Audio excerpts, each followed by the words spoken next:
আমার ওয়ার্ডে একটি অনাকাঙ্ক্ষিত ঘটনা ঘটেছে।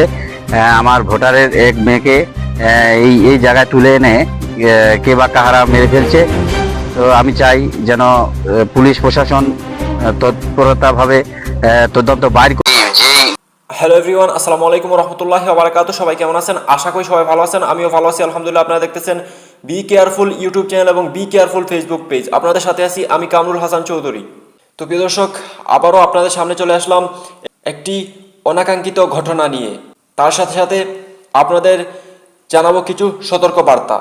তো প্রিয় দর্শক, পঞ্চগড়ের দেবীগঞ্জে ধান ক্ষেত থেকে উদ্ধার হয় এক তরুণীর মরদেহ, গলায় দাগ এবং হাতে মোবাইল ফোনের কাভার।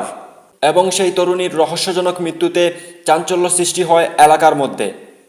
তো প্রিয় দর্শক, পঞ্চগড়ের দেবীগঞ্জ উপজেলার মাজাপাড়া গ্রামে সকালে চাষিরা যখন চাষের খেতে যান, তখনই ধান ক্ষেতের মধ্যে উপর হয়ে পড়ে থাকতে দেখেন এক তরুণীকে। পাশে গেলেই দেখতে পান যে সেই তরুণী আসলে মৃত।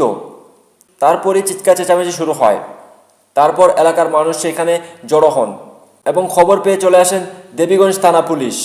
তারপর দেখা যায় ভিকটিমের গলায় একটি আঘাতের চিহ্ন এবং হাতে একটি মোবাইল ফোনের কাভার, কিন্তু পাওয়া যায়নি সেই মোবাইল ফোনটি। এবং তার পাশে পাওয়া যায় একটি কাপড়ের ব্যাগ। সেই ব্যাগের মধ্যে ছিল কিছু মেয়েদের পরনের কাপড় এবং দুটি সিদ্ধ ডিম। জানা যায় নিহত তরুণী দেবীগঞ্জ উপজেলার মাজাপাড়া গ্রামের ইসলাম হোসেনের কন্যা এবং তার নাম সুলতানা আক্তার রত্না বেশ। রত্না ছিলেন দেবীগঞ্জ মহিলা কলেজের স্নাতক প্রথম বর্ষের শিক্ষার্থী। বুধবার 30 জুলাই সকালে যখন চাষিরা কাজের জন্য চাষের জমির দিকে যাচ্ছিলেন, তখনই দেখতে পান একটি মেয়ের মরদেহ সেখানে পড়ে আছে এবং সেটা দেখার পরই চিৎকার চেঁচামেচি শুরু হয়। রত্নার বড় ভাই মামুন ইসলাম জানান, চিৎকার চেঁচামেচি শুনেই কিন্তু তিনি ওই দিকে ছুটে যান।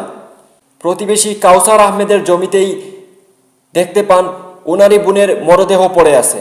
এবং বাবা ইসলাম হোসেন জানান, আগের দিন রাত 11টার সময় তিনি বাড়িতে ফেরার পর সেই রত্নাই তাকে ভাত ভেড়ে দেন এবং তিনি খাবার খেয়ে নিজের রুমে চলে যান এবং রত্না তার নিজের রুমে চলে যায় এবং তিনি রাত 1টা পর্যন্ত সজাগ ছিলেন। সকালে ঘুম থেকে উঠে দেখেন মেয়ের দরজা খোলা এবং মেয়ে রুমের ভিতরে নেই। তারপরে জানতে পারেন পাশের ক্ষেতের জমিতেই পড়ে আছে ওনার মেয়ের মরদেহ। এবং সেই ঘটনার খবর পেয়ে ঘটনাস্থল পরিদর্শন করেন সেনাবাহিনী সহ সিআইডির একটি টিম এবং খবর পেয়ে ঘটনাস্থলে যান দেবীগঞ্জ থানা পুলিশ এবং সুরতহাল প্রতিবেদন শেষে মরদেহকে পাঠিয়ে দেন পোস্টমর্টম বিভাগে। এবং এ বিষয়ে দেবীগঞ্জ থানা পুলিশ ওসি তদন্ত প্রবীর কুমার সরকার জানান, প্রাথমিকভাবে এটাকে হত্যাকাণ্ড হিসাবে ধরে নেওয়া হয়েছে এবং প্রাথমিক সুরতহাল শেষে সেইখান থেকে যে ক্লুগুলা পাওয়া গেছে সেগুলাকে জব্দ করা হয়েছে এবং তদন্ত চলমান আছে। তদন্ত শেষ না হলে বলা যাবে না আসলে হত্যা কিভাবে হয়েছে এবং হত্যাকারী কারা।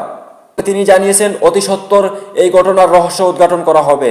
প্রিয় দর্শক, দেশ জুড়ে চলছে হত্যাকাণ্ড, নারী ধর্ষণ, শিশু হত্যা এবং শিশু নির্যাতন, নারী নির্যাতন এবং চলতেছে ডাকাতি, রাহাজানি এবং মব জাতীয় কর্মকাণ্ড। অন্যদিকে মাদক ব্যবসায়ীরা গড়ে তুলতেছে তাদের মাদকের সাম্রাজ্য। এদিকে আবার রাজনৈতিক প্রতিহিংসার আগুনে জ্বলে পুড়ে ছারখার হয়ে যাচ্ছে পুরো দেশটা। 71-এর শহীদরা স্বপ্ন দেখেছিলেন সোনার বাংলা গড়ার, কিন্তু আমাদের স্বপ্নের সোনার বাংলা আজ ধ্বংসস্তূপে পরিণত হচ্ছে। সময়ের সাথে সোনার বাংলা নাম পরিবর্তন হয় ডিজিটাল বাংলা হলেও আমরা এখনো স্বপ্ন দেখি সোনার বাংলার।